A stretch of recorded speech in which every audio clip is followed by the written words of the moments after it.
오늘 시장은 참 괜찮았습니다. 오늘 시장 상황 한번 들어봐야 될 텐데요. 네. 신한금융투자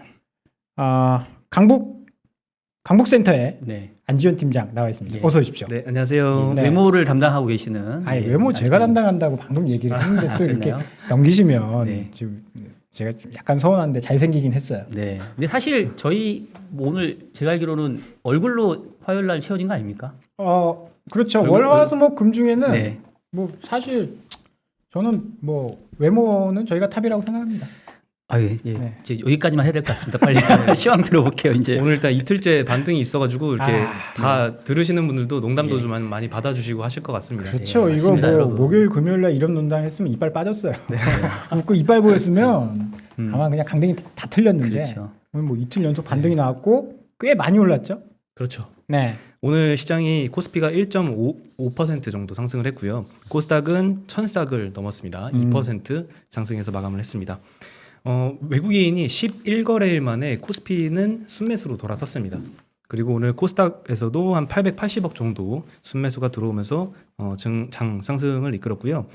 오늘 업종 상승률 상위를 보면은 항공주한테 굉장히 많이 쏠려 있었습니다. 운수창고 업종이 네. 업종 상승률 1위를 했고요. 아시아나항공이 10%, 제주항공이 7%, 뭐 티웨이, 진에어 7%, 5%씩 이렇게 올랐습니다. 오늘 뭐 삼성전자도 굉장히 많이 올랐더라고요. 네, 삼성전자도 3% 이상 나왔죠. 아쉽게도 외국인은 여전히 매도는 하고는 있지만 그 네. 규모가 정말 미미할 정도로 많이 작아지긴 했습니다. 근데 오늘 어쨌든 외국인이 10일 거래일 만에 매수를 해줬잖아요. 또 어떻게 보면 저희가 또 이렇게 만남을 축구해준 게 아닐까 싶기도 한데. 또 우리 때문에. 네. 전화하셨어요? 뉴욕에? 한 통 넣었죠. 예. 좀 싸줘라. 오늘 정말 여유 넘치는 날이네요. 예, 오늘 네. 오늘 방송은 여러분께서 좀 귀엽게 봐주실 거로 생각하고. 네. 그러면 오늘 뭐 시청자분들 다 기분 좋으셨을 거예요. 네, 왜냐면 삼성전자만 오른 게 아니고 기존에 올랐던 것들 조금 조정받고 네, 안 올랐던 것도 그냥 확 올랐잖아요. 네 맞습니다. 네. 그럼 전반적으로 올랐어요. 외국인 오늘 뭐 산 거예요 도대체? 외국인이 네.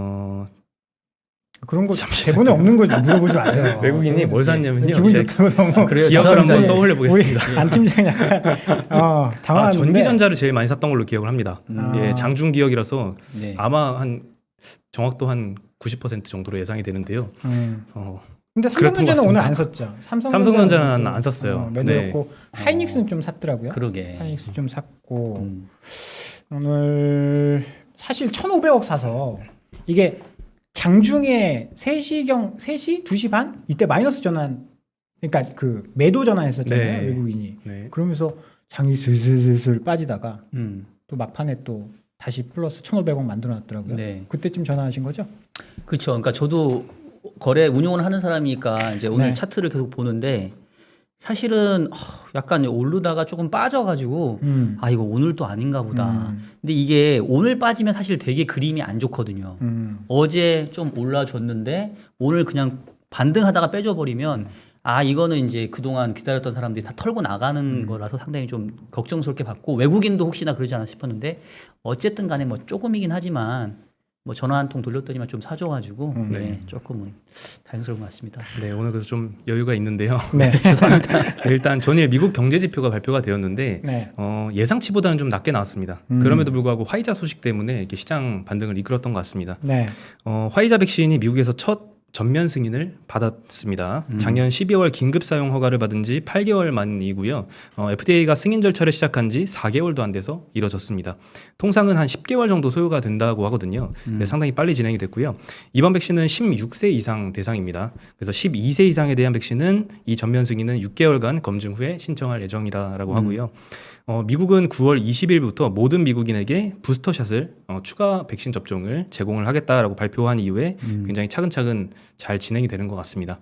네, 이번에 이제 전면 승인으로 그동안 안전성을 이유로 백신을 거부했던 미국의 특히 남부 지역에 몰려 있었던 미국인들이 이번 화이자 전면 승인을 이유로 조금은 이제 맞지 않을까 이런 기대감도 있었던 것 같습니다.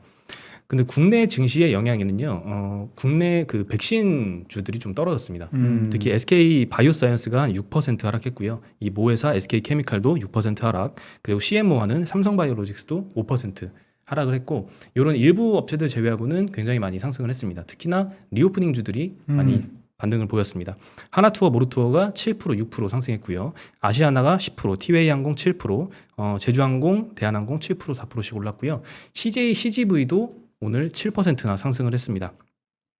아시아나항공은 특히 이제 상장 적격성 심사 때문에 이제 거래 정지가 됐었잖아요. 그러다가 이제 거래가 재개가 됐는데 그날부터 연기금은 계속 오늘까지도 매수를 하고 있더라고요. 그리고 CJ, CGV 얘기를 조금 드리면요, 모가디슈랑 싱크홀이라는 텐트폴 작품이 네. 개봉을 했습니다. 예, 그 제작비가 각각 200억, 100억씩 들었거든요. 굉장히 대작이었는데요. 과거에는 이제 극장과 배급사가 수익을 5대5로 이렇게 배분을 했었는데 이번엔 극장이 조금 양보를 했습니다.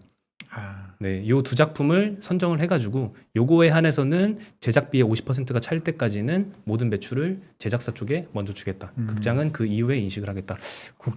지금 극장업도 굉장히 힘들 텐데 네, 맞습니다. 수변 결정을 했네요. 네, 다 같이 힘든데 뭐 좋은 콘텐츠가 제작이 되려면 제작사가 아무래도 극장보다는 조금 영세하다 보니까 이런 결정을 한 것 같고요. 오늘 그 싱크홀 배급사였던 쇼박스도 6.7%나 상승을 했습니다. 혹시 싱크홀 보셨나요? 그래서 여쭤보려고 그랬는데 저는 사실 보려다가 못 봤어요. 이제 아이랑 같이 보려고는 했었는데 두 분 보셨나요? 저는 사실 영화를 안 봐서. 저는 봤습니다. 네. 아, 어떠셨어요? 전 너무 재밌었거든요. 어. 전 특히나 한국 영화를 좀 좋아해가지고 이 코로나 이전에는 사실 굉장히 영화를 많이 봤거든요.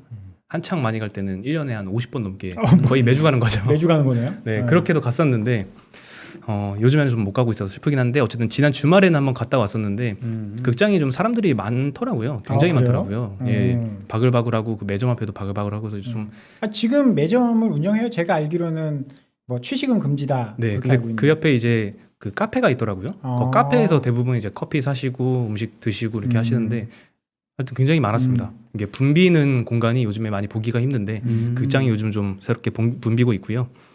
모가디슈가 또 약간 아프가니스탄이랑 약간 비슷한 그런 상황을 한 영화라서. 예, 공교롭게도 시기가. 근데 모가디슈도 보셨나요? 모가디슈도 봤습니다. 혹시 이건 개인적인 네. 주관적인 판단으로 둘 중에 하나를 봐야 된다면 어떤 게 더 추천?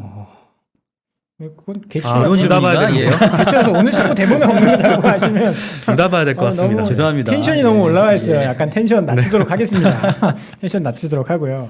네. 그래서 뭐 극장 리오프닝 이런 거 화이자 이슈 때문에 오늘 분위기 굉장히 우리 네. 시장도 좋았고 미국도 좋았죠. 맞습니다. 그리고 지표 이야기도 좀 해주시죠. 경제 지표요? 네. PMI랑 네. 이제 조금 더 구체적으로 말씀을 드리면요. 네.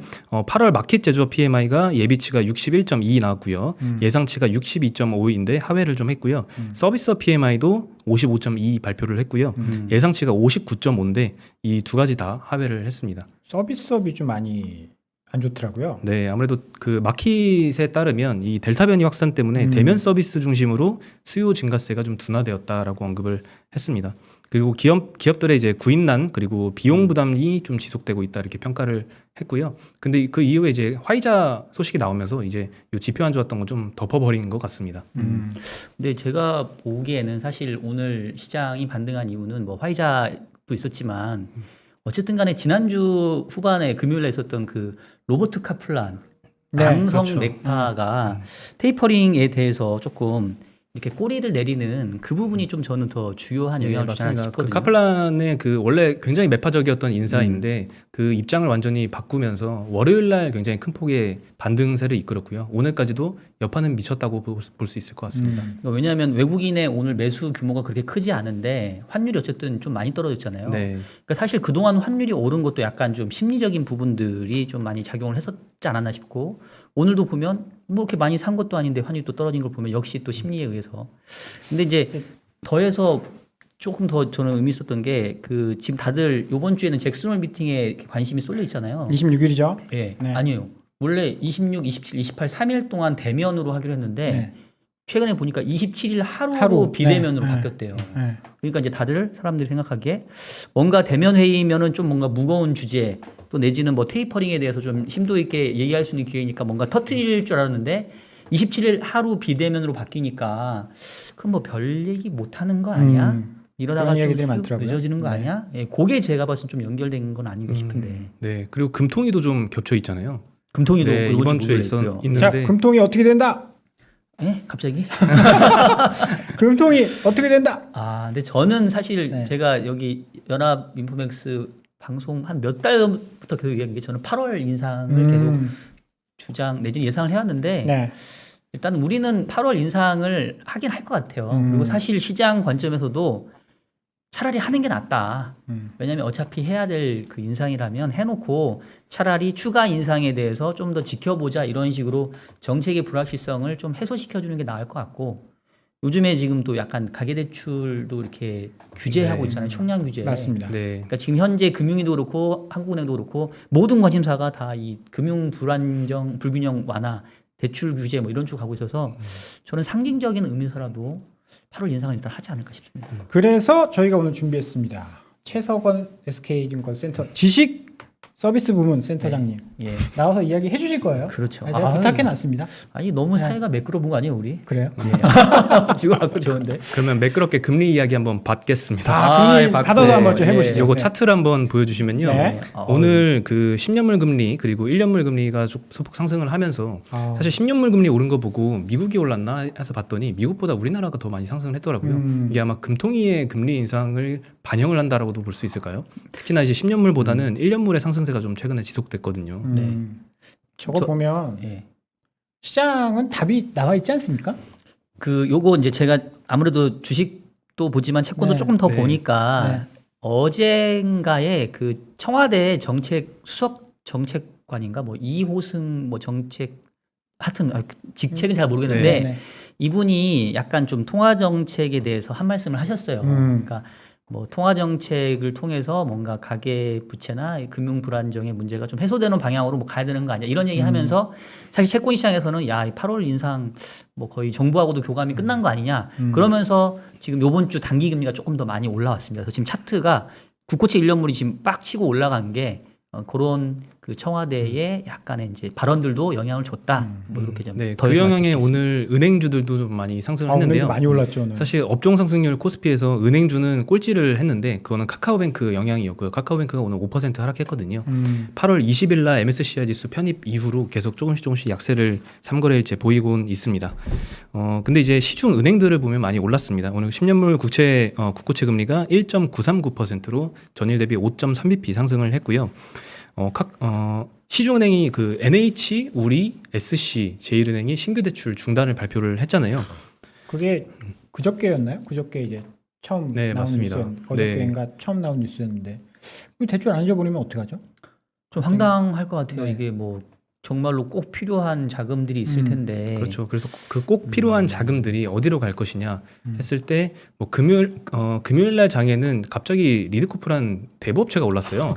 근데 이제 그거는 좀 그 리드코프랑 시중은행은 철저하게 이 타겟층이 다르기 때문에 네. 글로 본다는 거는 좀 아닌 것 같고 다른 이제 지방은행이랑 인터넷은행이 수혜를 받을 것이다 이런 의견도 좀 있거든요.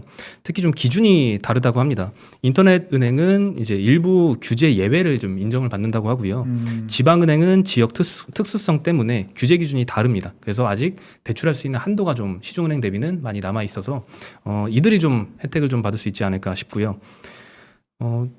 제 주변에서도 봐도 이 대출이 좀 필요한 분들은 굳이 내가 어디서 계속 썼다 이런 주거래 은행을 생각하지 않고 그냥 어디 은행이든 지방은행이든 상관 안 하고 좀 찾으시는 것 같더라고요. 그리고 오늘 제주은행이 7.7%나 올랐고요. 다른 지방은행도 좀 많이 올랐습니다. JB금융지주 3.6%, DGB금융지주 3.3%, BNK도 2.8% 올랐고요. 특히나 오늘은 이제 일반 시중은행도 많이 올랐습니다. 아무래도 국채 금리가 오르다 보니까 하나금융도 3.8%, 신한지주 3.2%, KB금융 2.7%, 우리금융도 2.3% 상승을 했습니다. 요거는 조금 주식시장하고는 다른 얘기일 수 있는데 그러면서 요즘 뜨고 있는 게 P2P 업체들이 네. 그 저기 사금융 하잖아요. 근데 옛날에는 P2P 보면은 그 투자 대상 그게 약간 좀 별로 질이 좋진 않았어요. 근데 요즘 보니까 LTV 50% 이하인데, 그러니까 담보가 확실한데도 이자율이 한 10% 이런 지금 대출 투자건이 엄청 많이 올라오더라고요. 그래서 이게 확실히 풍선 효과가 있어서 시중은에 막히면 뭐 다른 쪽으로는 계속 흘러갈 가능성은 일단은 단기적으로 있는 것 같아요.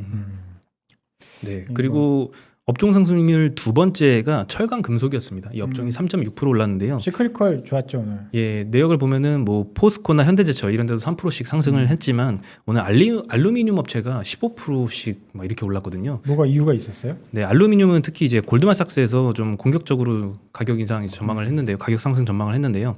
골드만삭스의 닉 스노든이라는 애널리스트가 향후 5년 동안 알루미늄 가격 상승을 전망을 하면서 알루미늄이 기후 변화의 원인이자 해결책의 일부이다라고 주장을 했습니다. 탄소를 제거하는 기술을 계속 개발하려면 이 알루미늄이 많이 필요하다고 하고요. 이로 인해서 상당한 비용 인플레이션이 발생할 수도 있다 이렇게 언급을 했습니다. 특히 이제 전기차에도 좀 많이 쓰일 것 같은데요. 전기차 수요를 보면은 향후에 10년 동안 연평균 한 20%씩 계속 빠르게 성장을 할 것으로 기대가 되는데 알루미늄이 내연기관보다는 한 70kg 더 이 전기차에 가벼워서? 쓰인다고 합니다. 네. 예, 한 250kg 정도가 쓰인다고 하는데요. 그리고 또 풍력 터빈 타워에도 쓰이고요. 태양광 패널에도 쓰입니다.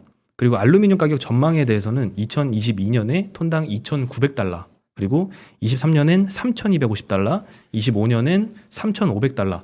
그냥 5년 동안 계속 계단식으로 상승한다라고 전망을 했고요.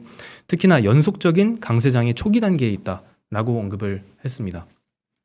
이게 뭐 연초에도 사실 뭐 구리 가격 이야기하면서 뭐 전기차에 네. 들어간다, 친환경에 들어간다 이런 이야기 많이 했는데 뭐 어제 유가가 6% 정도 올랐잖아요. 5.8%? 네. 네. 그러니까 그렇게 오르니까 기존에 이제 빠졌었던 원자재도 이때다. 이러면서 같이 오르는 뭐 그런 모습이었던 것 같아요. 네. 전반적으로. 그리고 이렇게 가격이 오르고 제품 가격을 인상하고 하는 그런 이슈도 또 음식료 업종에서 좀 있었는데요.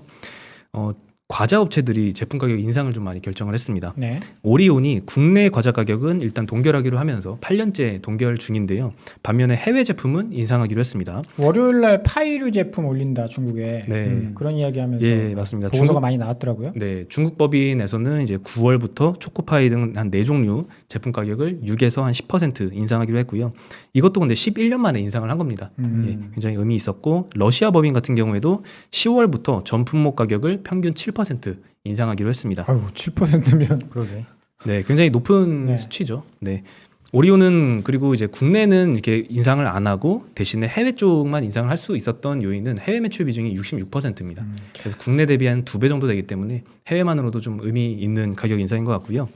롯데제과는 9월부터 홈런볼, 맛동산 이런 한 5개 정도 제품 가격을 평균 10.8%나 인상을 하기로 했고요. 롯데제과도 9월부터 바다코코넛, 제크 등의 한 11종의 가격을 평균 12.2% 인상하기로 했습니다. 아니 저 이제 제가 아이를 둘 키우는 입장에서 이런데 왜 물가가 안 오른다고 하냐고요. 물가가 지금 과자값이 지금 등골이 힙니다. 근데 이제 물가는 안 오른다. 아유, 장바구니 물가로는 진짜 몰랐죠. 그쵸. 근데 이제 우리가 물가로 얘기하는 물가 바스켓에 있는 것은 안 올라서 그런데 근데 사실 뭐 최근에는 또 기저효과 때문에 많이 올랐으니까. 근데 이게 과자 가격도 사실 올라가고 하면 이게 생필품이니까 먹고 사는 문제하고도 연결이 되니까. 아니 의식주는 다 올랐어요. 예. 집값도 올랐죠. 먹는 것도 올랐죠. 네. 옷값은 잘 모르겠네요. 잘 안 사 입어봐서. 옷은 많이 안 올랐어요. 아 그래. 네, 그래요? 옷은 진짜 많이 안 오르더라고. 근데 이걸 좀 투자에 접목을 해보면은 지난번에 라면 가격 인상에서 저는 좀 개인적으로 교훈을 얻었거든요. 네. 라면 가격을 인상하면 사실 이 농심 같은 업체의 경우에는 영업이익 개선 효과가 굉장히 큽니다. 근데 이 사실 가격을 인상 결정을 하니까 그때부터 주가는 좀 꼭지였거든요. 과자는 또 어떨지 모르겠지만 그러니까 요즘에 좀 선반영하는 게 굉장히 많은 것 같아요. 왜냐면 그게 시차가 있는데 그거를 원자재 가격이 올라서 그 반영하는 시차. 그 다음에 원자재 가격이 다시 떨어지고 제품 가격이 올라가서 이익이 개선되는 그 시차. 이런 것들을 다 이제 감안을 해야 되는데 그냥 뭐가 발표됐다라고 하니까 와 하고 이제 좀 올라서 이제 매수하고 보는 것 같은데. 예, 요즘에 정말 뉴스에 사면은 좀 피해보기 쉬운 장인 것 같아요. 뭐 음식료 예전에도 같은 그랬지만 요즘 더한 것 같습니다. 음식료 같은 경우에는 이제 이 제품 가격을 올리고 원자재 가격이 떨어지는 걸 보고 네. 사도 좀 늦지 않다. 맞아요. 그래야 마진이 늘어날 거니까. 네. 그 제품 가격을 올린다고 당장부터 이제 매출이 늘어나는 건 아니고 또 레깅이 또 있잖아요. 그쵸. 네, 한두 분기 정도는 레깅이 있기 때문에 또 지연되는 효과도 있는 것 같습니다. 그리고 오늘 LG 화학이 어저께 많이 빠졌잖아요. 11% 정도 하락을 했는데 오늘 또 추가적으로 하락을 했는데 다만 2차 전지 업종 그동안 좀 잘 버텼던 소재들, 장비주들까지 오늘 좀 하락을 이끌었습니다. 그러게. 일단 어저께 GM 볼트 전기차 이 리콜 관련된 소식이 있었는데요. 기존에도 6만 9천 대 리콜을 하기로 했었는데 7만 3천 대가 더 추가가 되면서 이 총 비용이 합산하면 한 18억 달러 정도로 예상이 됩니다. 지금까지 충당금 쌓은 거는 지난 분기에 한 900억 정도 있어서 나머지 몇 천억 정도를 추가로 더 쌓아야 될 것 같습니다. 아직 분담금이 확실하게 결정은 되지 않았는데요. 이 삼성증권의 조현열 연구원님이 언급을 해주셨는데 볼트 화재는 배터리 셀보다는 모듈 패키징 과정에서 문제가 발생했다는 의견이 있지만 아직 확실한 건 아니지만 잦은 화재 때문에 이 신뢰도가 낮아진 건 사실이다라고 언급을 해주셨거든요. 이게 참 문제인 것 같습니다. 배터리 리콜 관련 비용이 뭐 2조다. 그래서 이 중에 몇 퍼센트를 비용 인식한다. 근데 그럼 그 정도 이제 시장에서 주가 하락으로 반영해주고 끝이 아니라 11% 빠졌으면은 이 분담 비용 훨씬 이상으로 시가총액이 빠진 거거든요. 그래서 이 향후에 이 신뢰도 하락에 대한 것까지 좀 반영을 해주는 게 아닌가 싶습니다. 이게 근데 재발이 뭐, 되는 네. 문제다 보니까 계속 반복적으로 발생하니까 그게 문제인 이게 것 같아요. 저는 그렇게 생각하는 게 약간 성장통 아닌가. 아. 이렇게 예전에도 그랬었잖아요. 차를 우리나라에서 막 현대차 사고 뭐 이렇게 뭐 문제 많다 이런 얘기했는데 사실 왜 그러냐면 현대차가 가장 많이 팔렸기 때문에 그런 거고 내연기관도 사실 막 불이 나잖아요 요새 엔진에도 불이 나고 막 그런데 LG화학이 가장 많이 납품을 하고 그래서 그런 문제도 가장 많은 것이 아닌가 그런 생각 좀 들고요. 네. 네. 근데 뭐 주가가 빠져서 사실 뭐 속은 상하네요. 7만 대 리콜하기로 했지만 이 7만 대가 다 불난 건 아니잖아요. 그 중에 정말 몇 대 소수가 불이 나가지고 이제 리콜 결정을 한 거니까 참 그래도 신뢰도 하락은 있는 것 같은데 말씀하신 성장통 문제도 맞는 것 같습니다.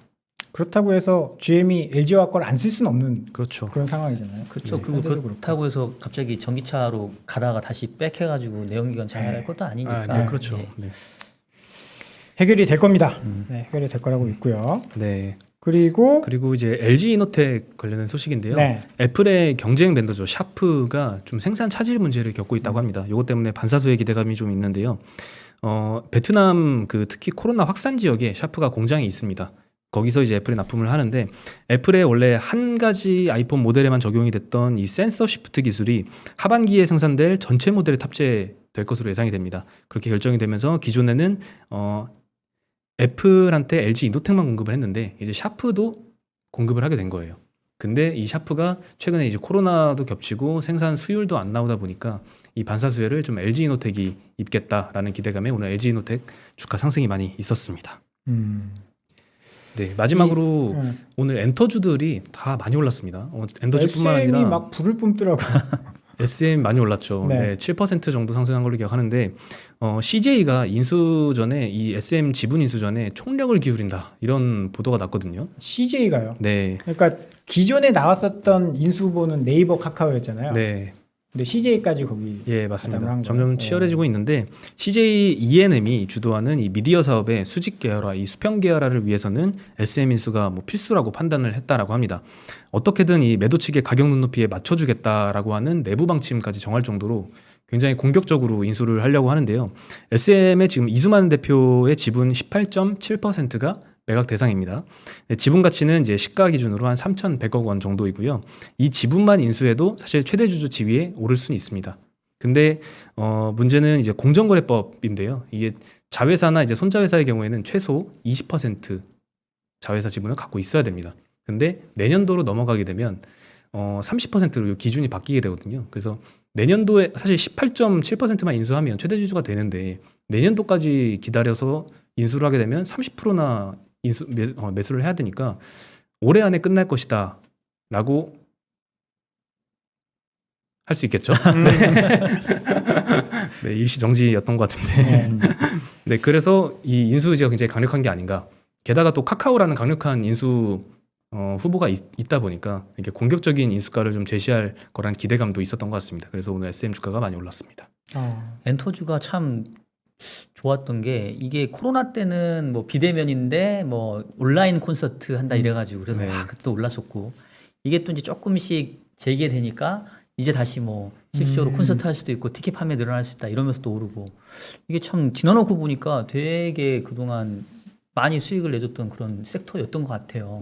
올해 가장 히트한 업종 아닌가 싶어요. 그러니까. 네, 네, 맞습니다. 뭐 조정도 딱히 없었고. 뭐 작년까지만 해도 성장주하면 BBIG 이런 얘기했는데 사실 배터리 망가졌고 바이오 좀 괜찮아. 근데 바이오 초반에 안 좋아서 그렇게 오른 것도 없고 인터넷이 네이버 카카오가 좀 핫했고 게임은 뭐 망가졌고 근데 뭐 SM 같은 거는 정말 어마어마 기대도 안 했었는데 이게 실적이 어마어마하게 잘 나오면서 이랬는데 그래서 뭐 시장은 참 예측하기 어려운 것 같아요. 네. 근데 말씀하신 게임주 같은 경우에도 이번 주 내로 좀 호재가 나올 수도 있을 것 같은 게 예, 그 청와대에서 이번 주 내로 그 셧다운제를 폐지할 수도 있다라고 언급을 했었거든요. 지금 16세 미만 청소년들은 밤 12시부터 오전 6시까지는 게임 접속이 불가능한 상태인데 요거를 폐지하는 방안도 검토를 하고 있다고 하니까 만약에 결정이 되면은 게임주한테는 호재가 되겠죠. 뭐 거의 결정 난 것처럼 네. 얘기를 하던데 예, 발언은 굉장히 확정된 것처럼 말씀하시더라고요. 그거 뭐 성장 산업으로 했으면 규제 같은 거 좀 풀어줘야지. 그 사실 막는다고 게임 안 하나요? 다 하잖아요. 네. 그렇죠. 근데 사실 저는 개인적으로 이거 풀면 확실히 애가 게임을 더 많이 하긴 하거든요. 지금은 어쨌든 간에 막히니까 막히기 전에 한다고 그러는데 저는 부모 입장으로서는 사실 조금 그렇습니다. 투자자 입장에서는 뭐 다를 수 있겠지만 부모 입장에서는 풀어주는 거 별로 안 좋은데 저도 집에 애가 게임 얘기만 너무 해서 게임을 확 지워버렸어요. 그래요. 더 부모 입장에서는 그런데 네. 또 투자하시는 분들 입장에서는 풀어줄 건 풀어주고 해야 되는 거니까. 네, 오늘 되게 기분 좋은 날이었던 것 같아서 되게 네. 편하게 진행했는데 네.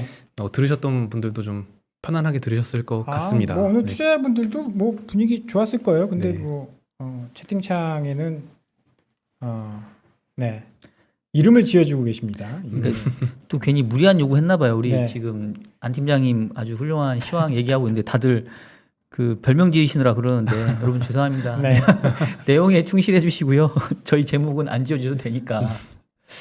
네. 네. 그럼 오늘 이렇게 시장 정리하면 되겠죠? 네, 네, 이렇게 수고하신 안지원 신한금융투자 강북센터 PB팀장님은 다음 주 월요일 날 뵙도록 하겠습니다. 네. 수고 많으셨습니다. 네, 감사합니다. 감사합니다. 네, 수고하셨습니다.